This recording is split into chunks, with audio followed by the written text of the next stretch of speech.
programa Saber Direito desta semana é com o professor Paulo Sérgio Pereira da Silva. O curso é sobre Juizado Especial Cível. Tem dúvidas sobre o assunto? Mande um e-mail para nós, saberdireito@stf.jus.br. E você também pode estudar pela internet, www.tvjustiça.jus.br. Olá, estamos de volta com o programa Saber Direito. A aula de hoje, recursos nos juizados especiais cíveis. Eu sou Paulo Sérgio, professor de Direito Processual Civil e Prática Jurídica, pós-graduado em Direito Civil e Processo Civil, além, naturalmente, de advogado já militante há algum tempo. Muito bem, a matéria recursal nos juizados especiais cíveis é relativamente simples, comparada com o sistema recursal que existe no Código de Processo Civil. Muito bem, alguns detalhamentos são importantes porque divergem bastante dos recursos previstos lá na legislação comum, ou seja, o CPC. Então nós vamos fazer o seguinte, nós vamos falar aqui sobre os recursos de embargo de declaração, vamos falar aqui sobre o recurso inominado, sobre o recurso de agravo, inclusive, e falarmos também sobre o recurso extraordinário. Começamos, então, com o recurso inominado, que é o recurso cabível contra a sentença nos juizados especiais cíveis.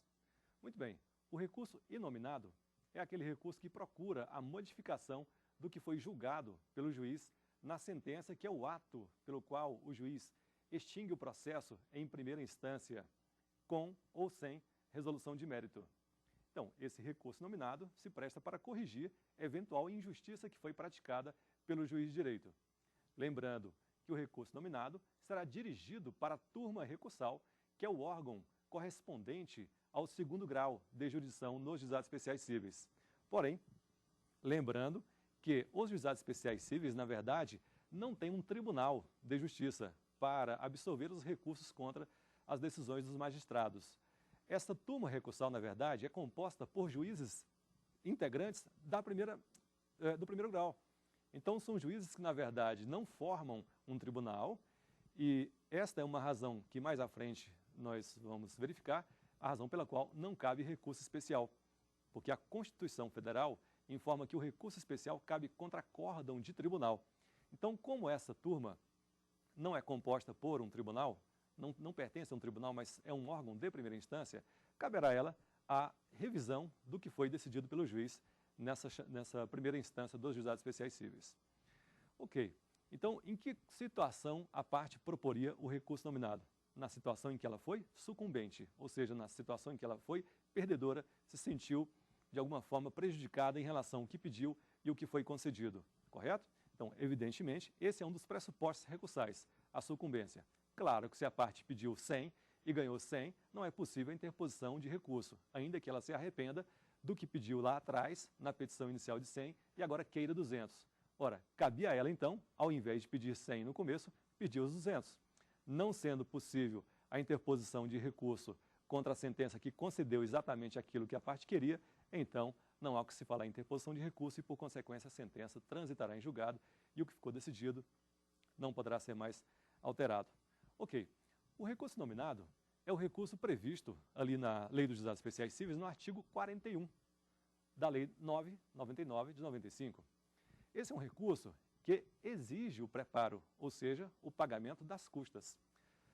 Uma curiosidade, o preparo, ou seja, o pagamento das custas para a interposição do recurso inominado, abrange todas as custas e as despesas das quais foram isentas a parte ao longo de todo o processo nos juizados especiais cíveis. Como assim? Você se recorda em aulas anteriores que nós informamos que o pedido, quando é processado nos juizados especiais cíveis, é feito sem o pagamento de custas iniciais. As diligências do oficial de justiça, que são empreendidas no sentido de promover as intimações das testemunhas, também são feitas de forma gratuita.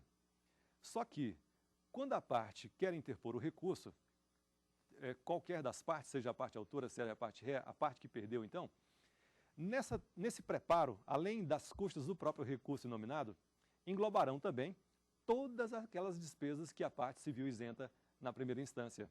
Ou seja, o pagamento das custas iniciais, o pagamento de todos os deslocamentos feitos pelo oficial de justiça. Então, formamos um bolo total dessas custas e despesas mais as custas do recurso. e a parte realmente vai ter um peso maior quando for interposto o recurso contra a sentença, correto? Muito bem. Evidentemente que se a parte pediu os benefícios da assistência judiciária, esses benefícios tendo sido concedidos, a ela não será imputado o pagamento dessas custas e nem dessas despesas. Correto. A questão do prazo para o pagamento desse preparo, do pagamento das custas e, evidentemente, de todas as despesas que devem ser somadas a essa guia de pagamento quando for interposto o recurso nominado. O prazo é de até 48 horas da interposição do recurso. É uma situação tanto diferenciada do sistema do CPC, onde, segundo o artigo 511 do CPC, o recurso de apelação, que não é o mesmo recurso nominado nos juizados, o recurso de apelação lá no sistema do CPC deve ter acompanhado o comprovante de preparo, o comprovante de pagamento das custas do preparo para a interposição do recurso de apelação. Se lá, de acordo com o CPC, as custas desse recurso não acompanharem o recurso de apelação, o recurso será considerado deserto, ou seja, o preparo tem que ser imediato, a comprovação imediata da interposição do recurso de apelação. No sistema dos juizados, permite-se que a parte proponha o recurso nominado sem o pagamento, sem a comprovação do pagamento das custas, ou seja, a comprovação não precisa ser imediata. Permite a lei que esse pagamento seja feito em até 48 horas contados da interposição do protocolo do recurso inominado contra a sentença, correto? Lembrando que esse prazo de 48 horas é contado de minuto a minuto. Não é recomendável ao profissional de direito que atua nos juizados especiais cíveis, é altamente recomendável que se precaveja e efetue o pagamento dessas custas recursais já antes da interposição do recurso nominado e não se valha dessas 48 horas que tem para poder apresentar o comprovante de preparo. Melhor se prevenir do que remediar, porque 48 horas realmente é um tempo que passa muito rápido e pode ser que o profissional se esqueça e se esquecendo, o recurso será considerado deserto, ou seja, não será admitido por falta de pagamento das custas. Muito bem. O recurso inominado também deve ser feito somente por advogado. Somente se admite a interposição do recurso escrito e somente por advogado.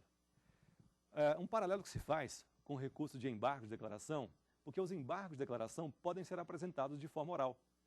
Já o recurso nominado, não. O recurso nominado só se admite a forma escrita e por advogado. Aliás, todos os recursos só podem ser propostos por advogado, ainda que sejam naquelas causas até 20 salários mínimos, onde a parte é isenta de se apresentar com advogado somente até a audiência de conciliação, mas exigindo-se a participação do profissional a partir da audiência de instrução e especialmente para interposição de recurso. Ok. O prazo para interposição do recurso inominado. O prazo para interposição do recurso nominado é apenas de 10 dias. 10 dias contados do momento em que a parte é intimada da sentença. 10 dias. Pergunta: e se por acaso nós tivéssemos litisconsortes com procuradores diferentes? Cuidado que a regra do artigo 191 do CPC, ou seja, quando temos litisconsortes com procuradores diferentes, ou seja, várias pessoas litigando no processo, vários réus, vários autores, e cada um deles tem um advogado separado, segundo diz o CPC, essas pessoas terão prazo em dobro para recorrer. Porém, nos juizados especiais cíveis, dado o princípio da simplicidade, da celeridade e da economia processual, não se admite a aplicação do artigo 191 do CPC ao sistema dos juizados, valendo dizer que se o prazo para interpor recurso é de 10 dias, mesmo que a parte esteja em formação de litisconsórcio com procuradores diferentes, continua o prazo simples, ou seja, 10 dias para a interposição do recurso. Muito bem. Outro ponto importante e marcante também do recurso nominado é que este recurso é recebido somente no efeito devolutivo. O que significa dizer? Significa dizer que o recurso não impedirá que a sentença produza os seus efeitos. Ou seja, se a parte foi condenada à obrigação de fazer, não fazer, entregar coisa, deverá o juiz, então, expedir o correspondente mandado para busca e apreensão ou já fixação de multa pelo tempo de atraso, ou até mesmo para que seja feita a penhora nos casos de condenação do réu ao pagamento de quantia certa. Correto? Então, quer dizer, é um avanço da Lei 9.099, que desde 95 já traz a informação, já traz essa possibilidade para aquela parte que se sagra vencedora, poder executar a sentença desde logo, ainda que sujeita a ataque através do recurso recurso nominado. Muito ao contrário do recurso de apelação. Quando nós estamos fora do sistema dos juizados especiais cíveis e nos transportamos para as varas cíveis, as varas de família, lá as ações que são processadas nos fóruns das comarcas, quando a sentença condenando a parte a fazer, não fazer, entregar coisa ou a pagar quantia certa, e são atacadas por recurso de apelação, esse recurso de apelação, em regra, sempre é recebido no duplo efeito, devolutivo e suspensivo, ou seja, o suspensivo suspende o comando da sentença. Se o réu foi condenado lá no sistema do CPC, não nos juizados, lá no sistema do CPC, foi condenado à obrigação de dar, fazer, não fazer, entregar coisa ou pagar a quantia certa, não precisará cumprir. Pode ficar tranquila enquanto o recurso de apelação é processado por força do artigo 520, caput, primeira parte do CPC. Então essa é a regra no sistema das ações processadas pelo rito do CPC. É bom lembrar que o projeto do novo Código de Processo Civil trará a mesma regra que hoje é aplicada nos juizados especiais cíveis. Ou seja, de acordo com o projeto do CPC, que ainda está em pauta, ele permitirá que, assim que seja proferida a sentença e atacada por apelação, a sentença possa ser executada provisoriamente, da mesma forma como hoje, aliás, desde 95, já é permitido pelos juizados especiais cíveis. Correto? Ou seja, é uma situação que favorece bastante para quem litiga junto aos juizados especiais cíveis. Ressalvada a hipótese de dano grave, se por acaso o juiz perceber que aquela execução provisória, antes do julgamento do recurso nominado, puder causar prejuízo grave para a parte executada, poderá o juiz receber esse recurso nominado com o efeito suspensivo. Infelizmente, então, nessa hipótese, impedindo que a sentença produza os seus efeitos, possa ser cobrada de imediato, enquanto o recurso nominado não é julgado. Ok? Muito bem. A questão, pessoal, de termo inicial do prazo da contagem para interposição de recurso, já houve turmas recursais aqui no Brasil que divergiram acerca dessa matéria. Turmas recursais, especialmente da Bahia, algumas turmas recursais da comarca de Aparecida de Goiânia, próxima a Goiânia, cidade onde eu atuo, já teve um entendimento contrário para a regra de contagem dos prazos para fins de interposição de recurso.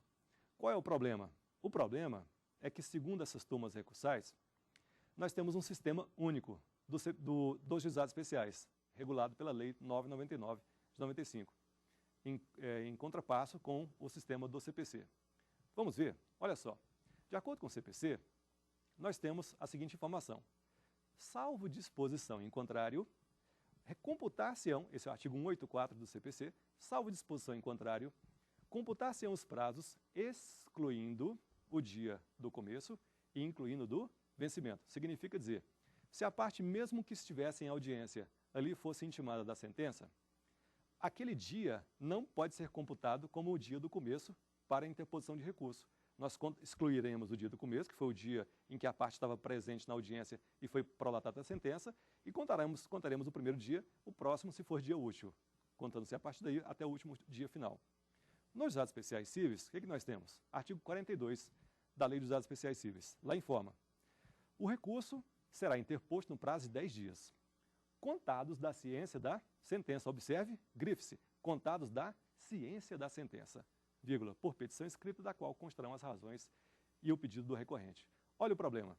Então, segundo o entendimento dessas turmas recursais, que na verdade configuram uma minoria diante do cenário dos juizados especiais cíveis no Brasil inteiro, uma minoria, essa minoria já entendeu então que, considerando que a lei dos juizados especiais cíveis informa que a data para a contagem do prazo recursal deve ser feita da ciência da sentença, então quer dizer que nós temos uma regra especial. Nós temos aquela disposição em contrário que disse o artigo 184 do CPC. Ora, se o artigo 184 do CPC disse que, salvo disposição em contrário, e nós temos essa disposição em contrário no artigo 42 da Lei dos Juizados Especiais Cíveis, deverá ser aplicada a regra da legislação especial que revoga a geral. Portanto, em vários e vários casos, nós vimos alguns colegas interpondo recurso na comarca, especialmente de Aparecida de Goiânia, em que, em função de estar presente na audiência em que foi proferida a sentença, fez a contagem excluindo o dia do começo, em que estava presente a audiência, e contou 10 dias a partir do dia próximo. Ou seja, quando foi interposto o recurso, segundo o entendimento dessa turma, que contou o dia em que foi proferida a sentença como o dia do começo, na verdade ela não interpôs o recurso no 10º dia, interpôs o recurso no 11º dia. Por consequência, o que aconteceu? Todos os recursos interpostos foram negados seguimento, ou seja, os recursos não foram conhecidos, ou seja, recursos não foram aceitos por intempestividade. Intempestividade, ou seja, interpostos fora do prazo. Um desastre total. Um desastre porque o sistema realmente existe para que nós tenhamos aí uma uniformização a respeito da matéria da lei federal. O grande problema é que, na verdade, nós não temos ainda, no sistema dos juizados especiais cíveis da Lei 9.99, as turmas de uniformização de jurisprudência. Então, não havendo a turma de uniformização de jurisprudência, em se tratando de matéria processual, que é essa de contagem de prazo, se a turma recursal entender de contar o dia do começo como sendo aquele dia em que a sentença foi proferida na presença das partes em audiência, se houve uma violação, segundo a parte entende, violação ao artigo 184 do CPC, não deveria ser contado esse dia do começo, não caberá contra aquele acórdão da turma recursal, que assim entender, diversamente do CPC, não caberá o recurso especial, porque não cabe recurso especial contra acórdão de turma recursal, somente de acórdão de tribunais, correto? E pior ainda, não caberá nem a reclamação. Nem a reclamação aquela prevista na resolução número 12 do STJ será possível contra esse acórdão que trabalhar em cima de norma processual, porque a reclamação só cabe quando o acórdão da turma recursal viola súmula do STJ ou jurisprudência vazada em recursos especiais repetitivos. E sendo assim, nós teremos a inviabilidade total de ataque por esse acórdão da turma recursal que violar lei processual. Correto? Muito bem. Pessoal, nós vamos aqui já fechando essa primeira parte, para em seguida nós abrirmos o prazo para as respostas, ok? Então, vamos para as perguntas, né? Em seguida as respostas. Vamos lá? Primeira pergunta, então. Professor Paulo Sérgio, meu nome é Alisson Rodrigo e eu queria saber, é cabível o recurso de agravo contra decisões interlocutórias? Ok, Alisson, excelente pergunta. Muito bem. Por que excelente pergunta? Porque eu não sei se você acompanhou ou vai acompanhar as aulas anteriores, nós falamos aqui que um dos grandes problemas nos juizados especiais cíveis é exatamente a permissão que se tem para a concessão de tutela antecipada e de tutela cautelar nesse sistema dos juizados especiais. Lembre-se, a tutela cautelar e a tutela antecipada são proferidas através de decisões interlocutórias, ou seja, decisões interlocutórias em forma de liminares no começo da ação. Essas decisões interlocutórias no sistema do CPC são atacadas por agravos de instrumento. Só que o sistema dos juizados especiais veda a interposição de agravos contra decisões interlocutórias. E como já afirmamos em aulas anteriores também, essas decisões interlocutórias não são sequer passíveis de mandado de segurança. Nós tivemos julgado recente do Supremo Tribunal Federal que informa que não são sequer atacadas as decisões interlocutórias por mandado de segurança, ainda que violem direito líquido e certa parte. Ou seja, um problema muito grave nos juizados especiais cíveis, certo? Então, quer dizer, a parte, quando opta para exercer o seu direito de ação junto aos juizados especiais cíveis, sabe de antemão, ou deve saber de antemão, dos riscos que são inerentes à escolha desse procedimento dos juizados especiais cíveis. Se realmente a parte sentir que não deveria estar nos juizados especiais cíveis, que há risco, inclusive esse, de não cabimento de agravo contra decisões interlocutórias, não deve optar pelos juizados, deve propor uma ação em uma vara comum do Fórum da Comarca. Daqui a pouco nós vamos entrar no recurso de agravo e eu quero detalhar melhor essa questão, certo, Alisson? Então segura aí e vamos acompanhando. Ok, olha só, lembrando, pessoal, que o julgamento pela turma recursal é um julgamento que é feito, como já falamos, não por um órgão que seja um tribunal, mas um julgamento feito por 3 juízes em atuação em primeiro grau de jurisdição, juízes esses que analisarão o recurso nominado e juízes esses que admitirão a sustentação oral que pode ser feita pelo advogado naquela sessão de julgamento do recurso inominado, correto? E o detalhe, se o recorrente que interpôs o recurso inominado for vencido, então observe, vencido na primeira instância, propõe recurso inominado contra a sentença, porque não queria se ver obrigado a pagar aquela indenização. Se esse recorrente perde o recurso, ele sofrerá aquilo que havia sido isento em primeira instância. Sofrerá a condenação de custas, despesas processuais e honorários advocatícios, correto? Esse é o artigo 55 da Lei dos Juizados Especiais Cíveis, tudo bem? Então, é o seguinte, a regra. Nos Juizados Especiais Cíveis, se você quiser se contentar com a perda que sofreu ali na primeira instância, ali você não sofre sucumbência de custas, você não sofre condenação de honorários, certo? Salvo litigância de má-fé, se o juiz reconhecer, poderá ter a condenação. Não sofrendo condenação nenhuma em custos e honorários, se se der por satisfeito, fique tranquilo. Mas se interpuser recurso e o seu recurso for improvido, espere que a condenação virá contra você. Condenação ao pagamento de custas, despesas e honorários advocatícios. Correto? Muito bem.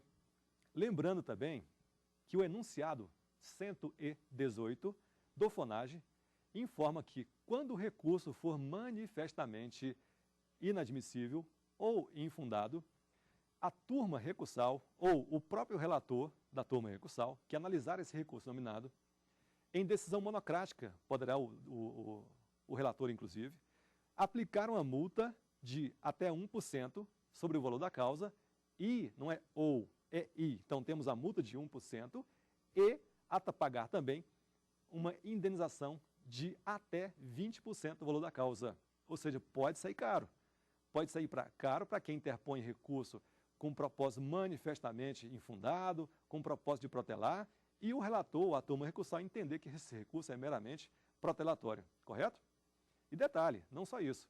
Se essa multa for aplicada e essa indenização de 20% também, sobre o valor da causa, o próximo recurso, que seria o recurso extraordinário contra o acórdão da turma, só pode ser proposto desde que seja feito o depósito desse valor, correto? Claro que não vai ser um valor tão assombroso, porque, considerando que as causas não ultrapassam 40 salários, então a multa seria repercutida em cima apenas dos 40 salários. Porém, se nós imaginarmos que há precedentes do STJ permitindo que naquelas causas do artigo 275 do CPC, inciso 2, são possíveis ações de qualquer valor, cuidado, porque essa multa poderá sair muito amarga, muito salgada. Ok. Olha só, a pergunta que vem agora é a seguinte, é uma questão que eu jogo para você aqui. O recurso cabível contra a sentença foi o recurso inominado, certo? Muito bem.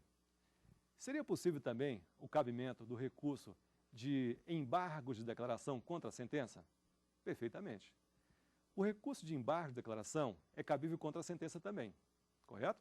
Quando? Nas hipóteses de omissão, obscuridade, contradição e ainda dúvida. Esse último ponto, dúvida, já não existe mais no sistema do CPC, embora ainda permaneça no sistema dos juizados especiais cíveis. Certo.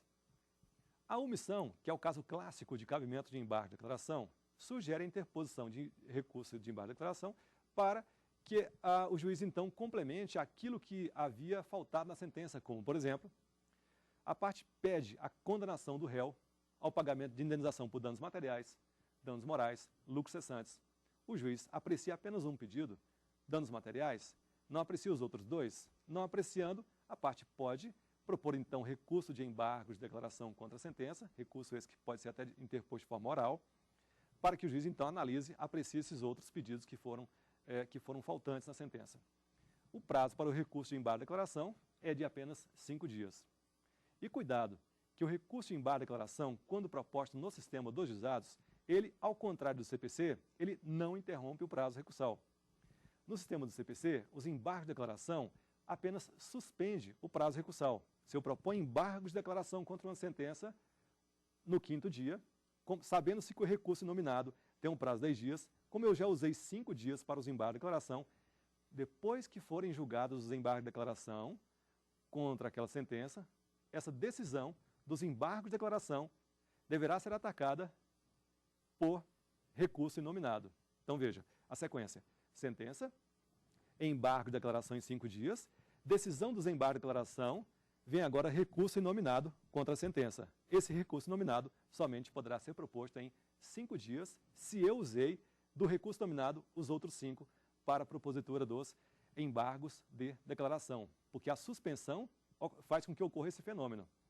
Eu uso o prazo, que já utilizei para os embargos de declaração, mas sabendo que esse uso do prazo dos embargos de declaração será descontado do prazo que eu terei para o próximo recurso, no caso, o inominado. Detalhe, esse mesmo efeito dos embargos de declaração, efeito suspensivo, contra a sentença nos juizados especiais cíveis, não será o mesmo efeito quando proposto contra acórdão da turma recursal. Quando os embargos de declaração são propostos contra acórdão da turma recursal, na verdade, eles não mais suspenderão o prazo. Ele interromperá o prazo para o recurso. Então vamos lá. Eu tenho uma sentença contra a qual foi proposto recurso nominado. A sentença foi mantida pela turma recursal, que manteve a condenação ao pagamento de danos morais. A parte estava na fila de banco, vamos imaginar uma situação assim. Estava na fila de banco, achou ruim a demora, mais de 3 horas ali, passando fome, não é isso? Perdendo um monte de compromisso, propôs a ação de indenização contra o banco. O juiz julgou procedente pedido, condenou o banco a pagamento de multa, ou melhor dizendo, danos morais. O banco interpôs inominado contra a sentença, a turma manteve aquela sentença, o banco agora propõe embargos de declaração contra o acórdão da turma recursal, pedindo que a turma recursal fundamente a base daquela condenação. A turma recursal conhece do recurso de embargo de declaração, mas o improvê. Improveu os embargos de declaração, ou seja, perdeu os embargos de declaração, foram indeferidos. O prazo que o banco terá para interpor o recurso chamado extraordinário, que é o próximo da sequência recursal, será de exatos 15 dias, ou seja, sem abatimento de dia nenhum, porque os embargos de declaração propostos contra acórdão de turma recursal têm o efeito interruptivo, zera o prazo, não se abate aquele prazo de 5 dias que foram utilizados para a interposição dos embargos de declaração. Fechou a matéria aí? Olha só, então o que aconteceu? Embargo de declaração contra a sentença, efeito suspensivo. Embargo de declaração contra acórdão da turma recursal, efeito de interrupção. O que suspende, desconta o prazo usado. O que interrompe, contra o acórdão da turma recursal, zera o prazo. Correto? Muito bem. Agora vamos lá.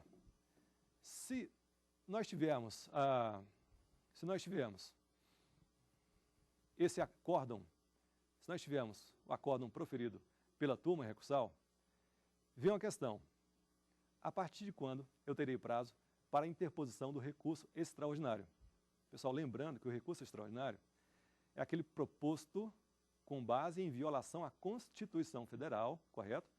Quando há violação à Constituição Federal, utilizaremos aí o artigo 102, inciso 3, alíneas A, B, C e D, sob o fundamento de, em tendo sido violado esse texto constitucional, tentarmos recuperar essa decisão contrária, inclusive aí com a suscitação da chamada repercussão geral, para tentarmos fazer com que esse acórdão seja reformado. A questão que surge é a seguinte: a partir de quando esse prazo para o recurso extraordinário começa a fluir? O prazo para o recurso extraordinário começa a fluir a partir de quando, pessoal? Segundo enunciado 85, cuidado, segundo enunciado 85 do FONAGE, o prazo para recorrer da decisão de turma recursal fluirá da data do julgamento. Olha o problema. De acordo com o CPC, a contagem do prazo para interposição de recurso contra acórdãos é contada a publicação daquele acórdão no Diário da Justiça Eletrônico. Mesmo que a parte esteja presente, mesmo que a parte tenha estado acompanhando, tenha até feito a sustentação oral junto à turma recursal, o prazo não começa a contar daquela data de julgamento, mas sim do dia que aquele julgamento for publicado no Diário da Justiça Eletrônico. Regra do CPC. Segundo o sistema dos juizados especiais cíveis, enunciado 85 do FONAGE, o prazo começa a contar a partir de quando? Da data do julgamento. Um perigo do tamanho do mundo. Porque enquanto o advogado espera que aquele acórdão seja publicado no Diário da Justiça Eletrônico, o prazo para ele interpor o recurso extraordinário já fluiu. Lembre-se, enunciado do FONAGE não é súmula, enunciado do FONAGE não vincula decisões de juízes. Não quero dizer com isso que todos os juizados estejam adotando essa tese que eu estou expondo para você. É apenas um enunciado, uma informação que deve ser seguida, uma sugestão que deve ser seguida pelos juízes dos juizados especiais cíveis, correto? Muito bem. Lembrando aí que os embargos de declaração contra a acórdão da turma recursal têm um efeito interruptivo, não é isso? Muito bem. Lembrando também que não é cabível contra o acórdão da turma recursal o recurso especial, mesmo porque nós já temos até a súmula 203 do STJ, tá certo? Informa que não cabe recurso especial e o motivo é muito simples, como já falamos. O artigo 105 da Constituição Federal informa, compete ao STJ julgar o quê? Em recurso especial, as causas decididas em única ou última instância. Por quem, pessoal? Pelos TRF e pelos tribunais de justiça dos estados e do Distrito Federal. Como turma recursal, não é Tribunal de Justiça, é impossível o cabimento de recurso especial, correto? Agora vem. Aí você pergunta, professor, mas quer dizer que então, se por acaso eu tiver uma causa em que eu tenha pedido ali a condenação de um hipermercado que negativou meu nome na Serasa, no SPC, e que ainda me cobrou uma parcela da fatura indevida, se eu propuser essa ação junto aos juizados especiais cíveis e o juiz não condenar esse hipermercado como deveria, ao pagamento daquilo que ele me cobrou indevido em dobro, por exemplo, eu paguei uma parcela de R$1.000, segundo o Código de Defesa do Consumidor, o juiz deveria condenar o hipermercado a me pagar não os 1.000, mas sim 2. Pagaria em dobro o que me cobrou indevido, tá certo? Porque o Código de Defesa do Consumidor assim estabelece. Se eu propuser a ação nos juizados e esse pedido meu for procedente apenas para condenar o réu a pagar R$1.000, se eu propuser um recurso inominado e a turma dos juizados especiais cíveis condenar o hipermercado, na verdade, na mesma importância, ou mantiver, na verdade, a sentença, então terá sido violada a lei federal? Sim. Se nós estivéssemos no sistema do CPC, uma vara civil do Fórum da Vida aí, caberia o recurso especial. Como nós estamos dentro dos juizados especiais cíveis, não caberá recurso especial. Você fala assim, mas então quer dizer que a turma recursal pode desafiar a lei federal impunemente? A resposta é positiva. A resposta é positiva. A turma recursal pode desafiar a lei federal impunemente. Ok, porque não cabe recurso especial, não cabe revisão dos julgados da turma recursal através de recurso especial. E aí você perguntaria, mas não tem saída? De forma alguma? Bem, existe uma saída. Ora, primeiro de tudo, a questão é, nós temos aí, pessoal, a resolução número 12 do STJ, tem servido de alento. Enquanto não for estabelecida a turma de uniformização nos juizados especiais cíveis, será cabível o uso da reclamação prevista na resolução número 12 do STJ, só que ela é bastante limitada. Não é em qualquer caso que será possível o uso da reclamação contra o acórdão da turma recursal que violar a lei federal.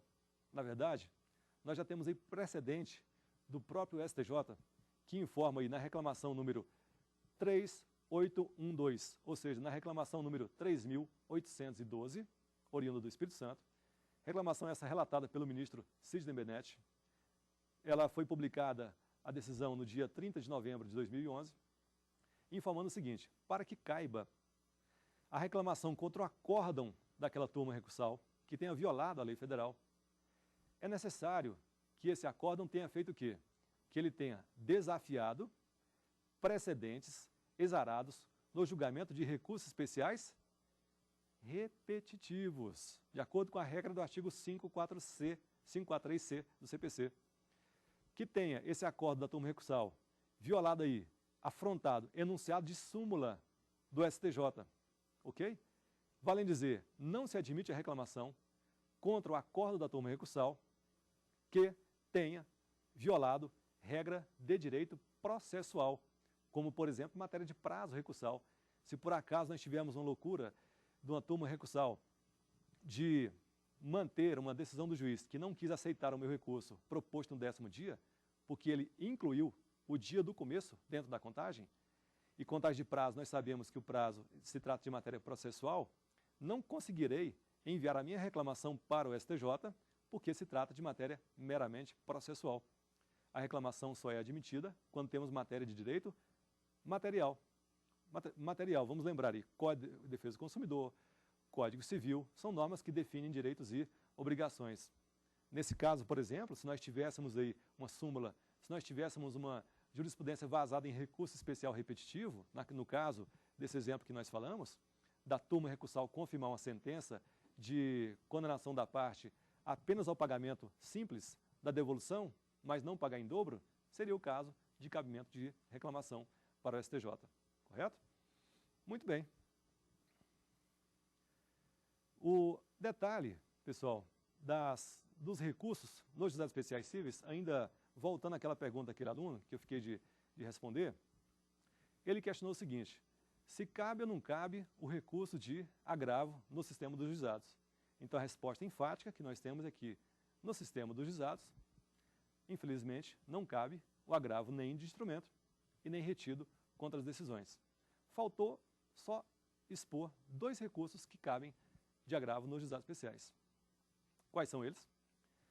Nós temos aqui o recurso de agravo, previsto no artigo 557, parágrafo 1º do CPC.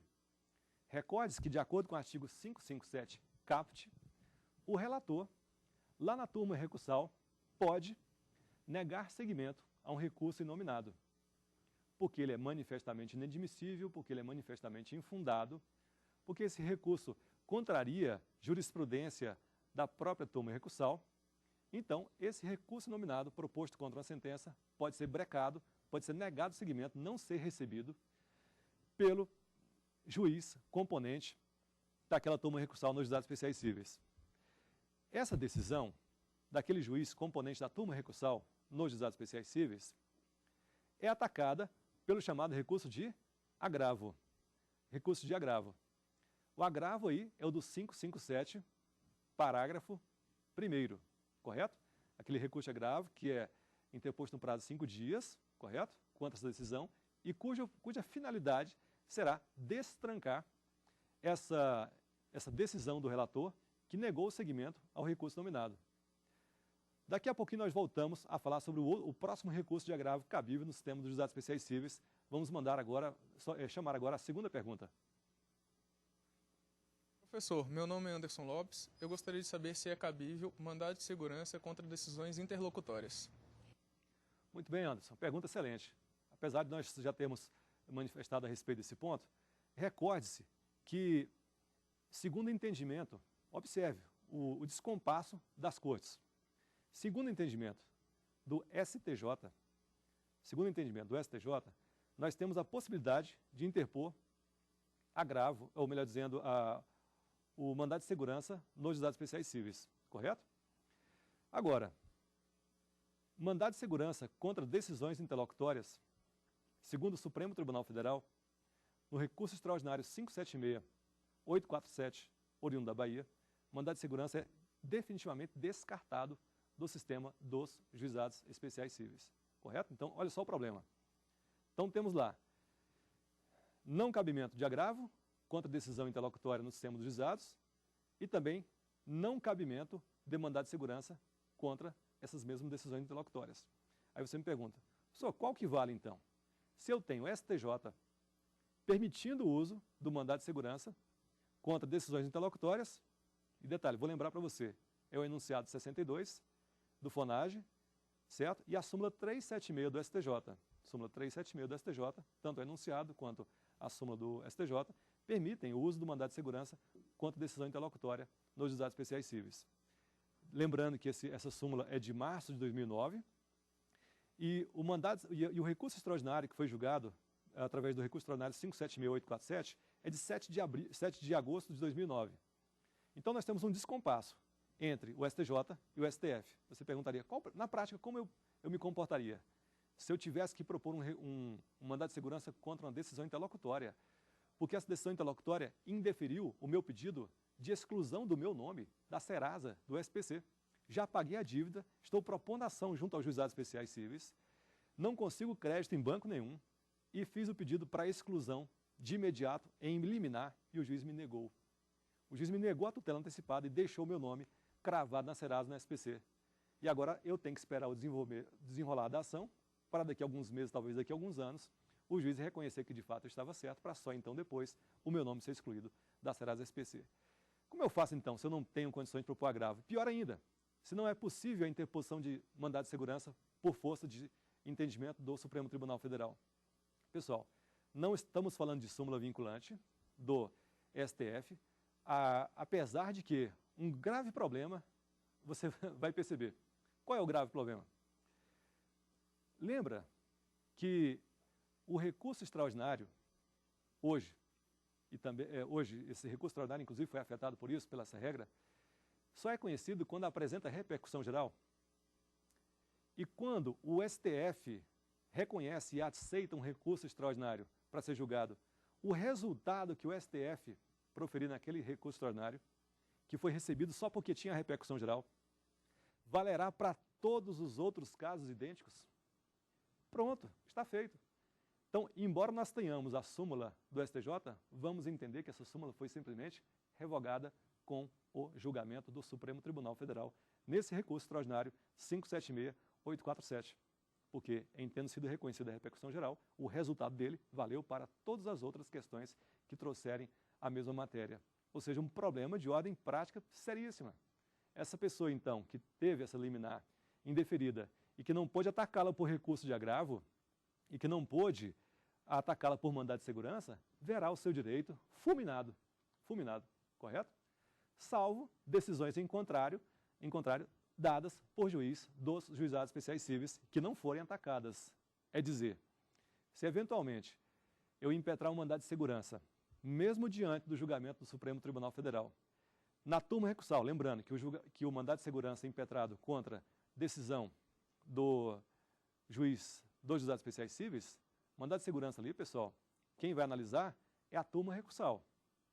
Se a turma recursal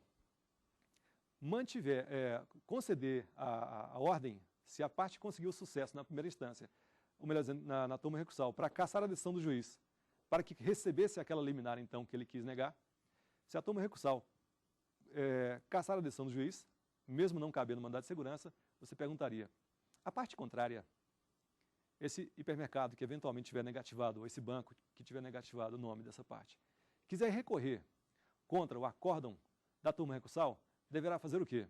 Observe. O que nós temos aí?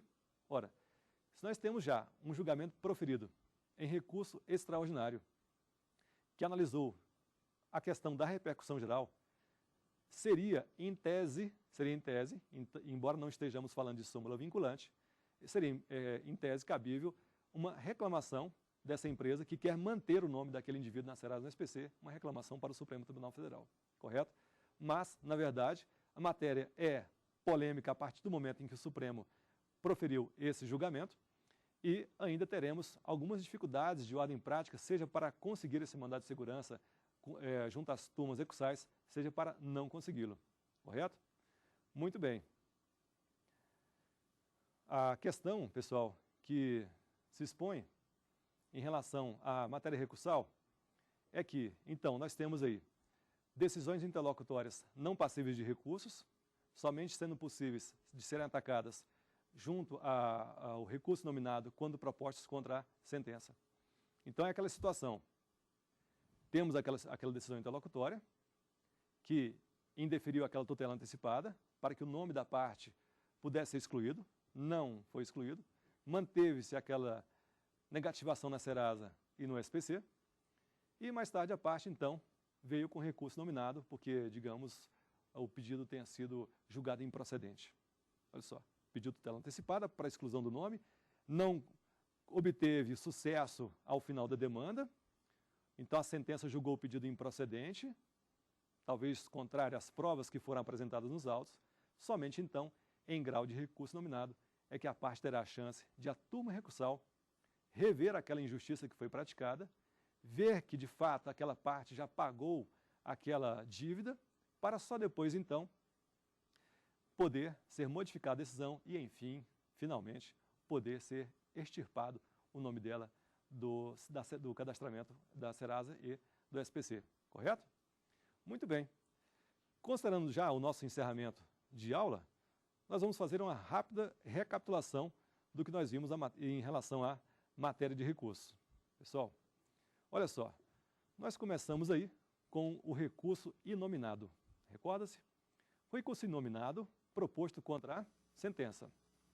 Recurso nominado proposto apenas contra a sentença. Não cabe recurso nominado contra acórdão, não cabe recurso nominado contra decisão interlocutória, somente contra a sentença. Lembrando, pessoal, sentença é o quê? Sentença é o ato definido pelo juiz no artigo 162 do CPC, parágrafo 1º, aquele ato pelo qual o juiz extingue o processo sem resolução de mérito ou com resolução de mérito. Então, esse ato do juiz nos juizados especiais cíveis ensejará a interposição do recurso inominado, que é proposto no prazo de 10 dias, dependendo, sim, do preparo que deve ser cobrado juntamente com todas as custas e as despesas processuais das quais a parte civil livre em primeira instância. Ok? Recurso somente pode ser feito por advogado. Esse recurso pode ser apresentado as custas em até 48 horas contado do protocolo, ou seja, não precisa ser obedecida a regra do artigo 511 do CPC, da simultaneidade do preparo. Esse é um recurso que terá o prazo para o pagamento das custas contados de minuto a minuto, já que é em 48 horas que você tem para poder apresentar o comprovante de preparo. E, depois que é interposto, a sentença pode passar a produzir os seus efeitos. Ou seja, o recurso nominado é recebido sem um efeito suspensivo, apenas um efeito devolutivo, permitindo o cumprimento da sentença desde logo, exceto se o juiz entender que poderá provocar dano grave para a parte, caso em que receberá o recurso nominado apenas no duplo efeito, aliás, efeito devolutivo e suspensivo, impedindo o seu cumprimento. Muito bem. Falamos também dos embargos de declaração. Os embargos de declaração que são propostos contra sentença ou contra acórdão ou contra decisão interlocutória, que forem omissas, contraditórias, obscuras ou que provoquem dúvida, são propostos no prazo de 5 dias e quando são propostos contra sentenças, os embargos de declaração têm apenas o efeito suspensivo. Abate-se o prazo do próximo recurso que foi interposto. Já quando os embargos de declaração são apresentados contra acórdão da turma recursal, esses embargos de declaração terão efeito interruptivo, zerando o prazo. Muito bem. O que mais nós falamos? Falamos também dos recursos de agravo. Falamos dos recursos de agravo. Lembrando, pessoal, que os recursos de agravos retido e de instrumento, de acordo com o artigo 522, que cabem contra decisões interlocutórias que provocam lesão grave à parte, e quando o juiz não recebe o recurso de apelação, que não é o caso dos juizados especiais, ou quando o juiz recebe um recurso no efeito errado, esse recurso de agravo de instrumento, previsto no 522 do CPC, não terá aplicação no sistema dos juizados especiais cíveis. Valendo dizer, se o juiz indeferir uma testemunha, indeferir o pedido de testemunha, de oitiva da testemunha, esse indeferimento não será passível de ataque por recurso de agravo retido. Somente poderá ser revista essa decisão em grau de recurso nominado quando a parte interpuser contra a sentença. Certo? Muito bem. Falamos também do uso da reclamação previsto no artigo, ou melhor dizendo, na resolução 12 do STJ. A reclamação que é proposta contra acórdão de turma recursal que afronta a súmula do STJ, que afronta a jurisprudência vazada em recurso especial repetitivo, pela regra do artigo 543C, e também acórdão de turma recursal que enfrenta questão de direito material, mas não processual. Então, será admitido o uso da reclamação nessa hipótese. Correto? Convidando-os para assistir à próxima aula, onde trataremos da execução de sentença e execução de título executivo extrajudicial no sistema dos juizados especiais cíveis. Um grande abraço e até lá. Tem dúvidas sobre o assunto? Mande um e-mail para nós, saberdireito@stf.jus.br, e você também pode estudar pela internet, www.tvjustiça.jus.br.